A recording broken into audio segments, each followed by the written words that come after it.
Hello students, आप सभी का स्वागत है। सबसे पहले आप सभी स्टूडेंट्स को मैथमेटिक्स के एग्जामिनेशंस के लिए बेस्ट ऑफ लक। उम्मीद करता हूं कि आप सभी लोगों के एग्जामिनेशंस काफ़ी अच्छा जाए और आप सभी क्वेश्चंस के आंसर्स को आराम से करके आ सको।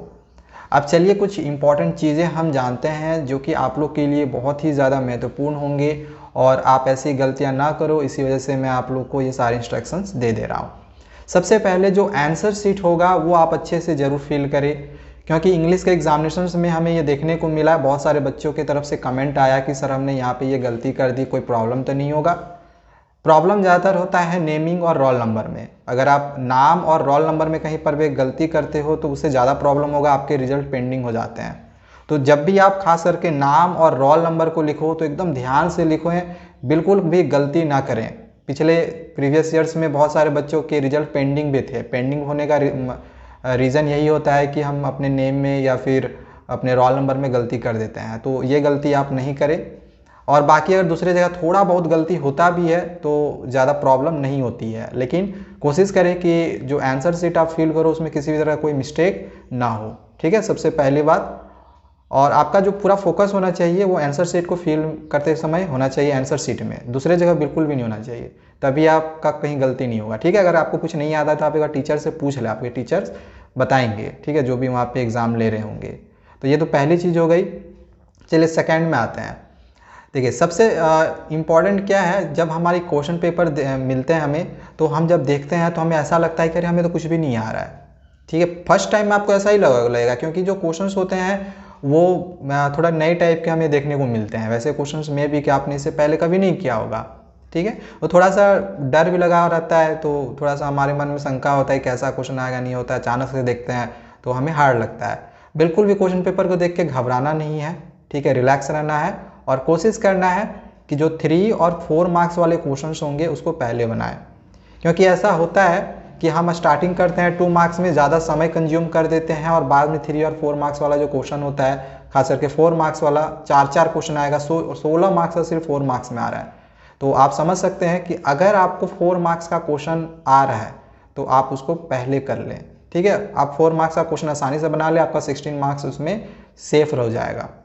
तो अगर हमें मार्क्स ज़्यादा लाने हैं तो पहले लॉन्ग क्वेश्चन को पहले बनाना पड़ेगा। ठीक है, तो पहले 4 मार्क्स वाला अगर आपको आता है तो हो सकता है 4 मार्क्स वाला क्वेश्चन किसी स्टूडेंट को नहीं आए और फिर भी 4 मार्क्स वाला ही बना रहा है, तो फर्स्ट जो पेज होगा उसमें आपको सही आंसर्स लिखना है।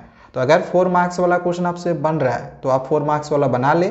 अगर किसी स्टूडेंट्स को नहीं आ रहा है तो 3 मार्क्स वाला बना ले, और अगर 3 मार्क्स वाला भी नहीं आ रहा है, ठीक है, तो आप 2 मार्क्स का बनाएं। ठीक है, अदरवाइज अगर आपको क्वेश्चन आ रहा है 4 मार्क्स में तो पहले कोशिश करें 4 मार्क्स का बनाने का, फिर 3 मार्क्स, फिर 2 मार्क्स। ऐसे में क्या होगा कि आपको हेडक नहीं रहेगा कि मेरा 4 मार्क्स का क्वेश्चन छूट रहा है या फिर 8 मार्क्स का क्वेश्चन छूट रहा है।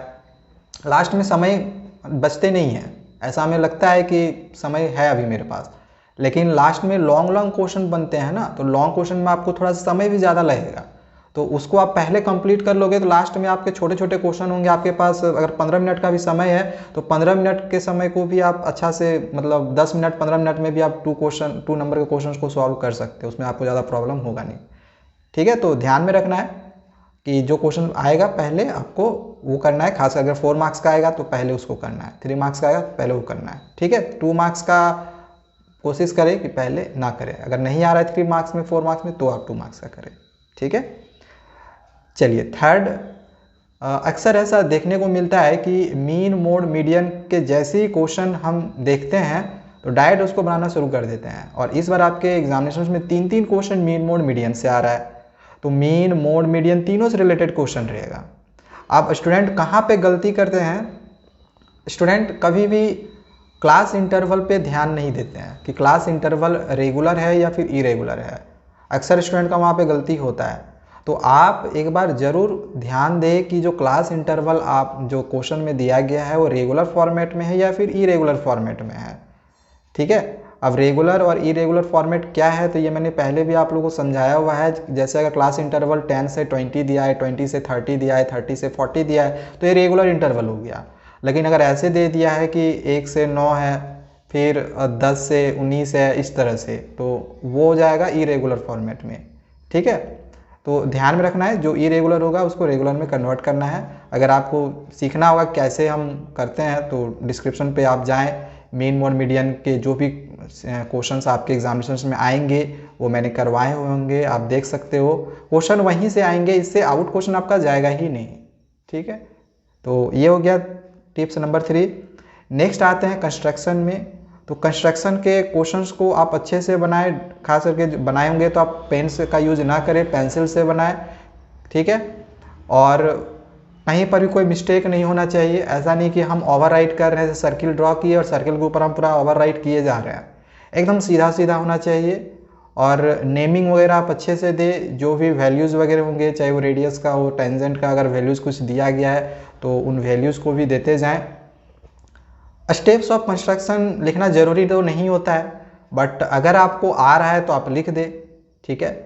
स्टेप्स ऑफ कंस्ट्रक्शन अगर हम नहीं भी लिखते हैं तो हमारे मार्क्स मिलते हैं। ऐसा नहीं कि आपको जो नंबर है आपके वो काट दिए जाएंगे, आपके नंबर नहीं काटे जाते हैं, लेकिन कोशिश करें अगर आपको आ रहा है तो हम लिख देते हैं, ज़्यादा अच्छा रहेगा, ठीक है। तो ये हो गया। चलिए आगे देखते हैं नेक्स्ट टिप्स को। देख, अगला जो टिप्स है उसमें यह है कि आप किसी क्वेश्चन पे ज़्यादा टाइम कंज्यूम ना करें, ठीक है। बहुत बार ऐसा देखने को मिलता है कि कोई एक क्वेश्चन में हम फंस जाते हैं। कभी कभी ऐसा होता है, कोई क्वेश्चन हम बना रहे होते हैं और वो क्वेश्चन हमसे बनता ही नहीं है, हम बहुत कोशिश करते हैं लेकिन उसका जो कैलकुलेशन होता है थोड़ा सा डिफ़िकल्ट होने के कारण हम फंस जाते हैं। और ऐसा अक्सर देखा जाता है मीन मोड मीडियन में या फिर वॉल्यूम वाले क्वेश्चन में, ठीक है। तो किसी भी क्वेश्चन में अगर आप फंस रहे हो तो उस क्वेश्चन के लिए थोड़ा सा आप स्पेस छोड़ दें। आपको लगेगा कि हाँ इतने में बन जाएगा, उतना स्पेस छोड़ दें और दूसरे क्वेश्चंस को आप बनाएं। लेकिन हाँ, आप क्वेश्चन को उसको टिक कर ले या फिर सर्किल कर ले कि आपको पता चल सकेगा कि हाँ हमने ये क्वेश्चन छोड़े हुए हैं, ठीक है।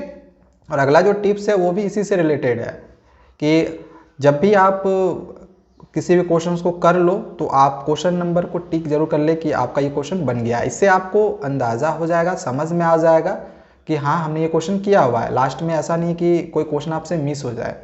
तो क्वेश्चन को बनाते जाएं और उसको एक बार थोड़ा सा आप टिक मार्क कर ले, ठीक है। तो ये हो गया। नेक्स्ट है कि जितने फॉर्मूले होंगे, खास करके ज़्यादातर जो फॉर्मूला है वो हमारे वॉल्यूम चैप्टर से है, मीन मोड मीडियन में है, ठीक है।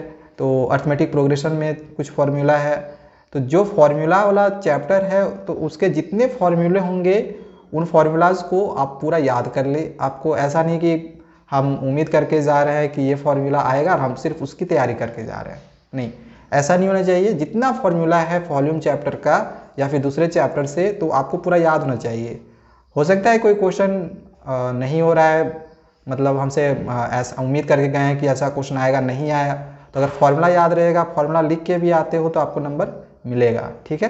तो अगला जो टिप्स है वो इसी से रिलेटेड है कि ऐसा देखने को मिलता है कि हमारे मैथ के एग्जामिनेशन में खास करके कि कोई क्वेश्चन हमसे नहीं बनता है तो उसको तो अब हम लैंग्वेज में कुछ लिख नहीं सकते हैं, थियोरिटिकल पर है नहीं, एग्जामिनेशन मैथमेटिक्स है।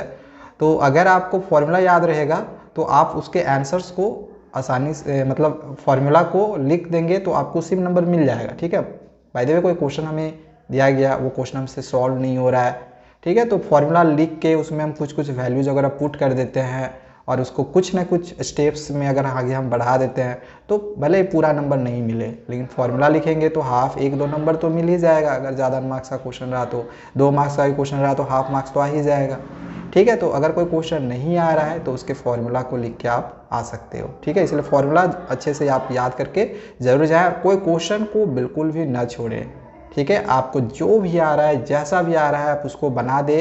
क्वेश्चन छोड़ेंगे आपको ऐसे ही नंबर नहीं मिलने वाले हैं, ठीक है। और अगर आप कुछ भी लिख के आते हो, आपको नहीं भी आ रहा है, आप कुछ भी लिख के आ रहे हैं मैथमेटिक्स से रिलेटेड, ऐसा नहीं हम दूसरे चीज़ से रिलेटेड, ठीक है, कुछ भी लिख के आ रहे हैं मैथमेटिक्स से रिलेटेड, उस क्वेश्चन से रिलेटेड, तो हो सकता है आपको एग्जामिनर उसमें कुछ ना कुछ नंबर दे दे। अब एग्जामिनर वाला आपको पहचान थोड़ी रहा है कि आप कौन हैं, तो आप लिख के आए, क्यों हम कोई क्वेश्चन छोड़ के आएंगे, ठीक है। तो इसके लिए ज़्यादा जरूरी क्या है, टाइम को बचाना। तो कोशिश करें टाइम आप बचा के ये सब सारी क्वेश्चंस को बनाएं, ठीक है। एंड लास्ट एंड सबसे इम्पॉर्टेंट चीज़, आंसर्स जहाँ जहाँ आएंगे उन आंसर्स को आप बॉक्सेस में लेते जाएं, ठीक है।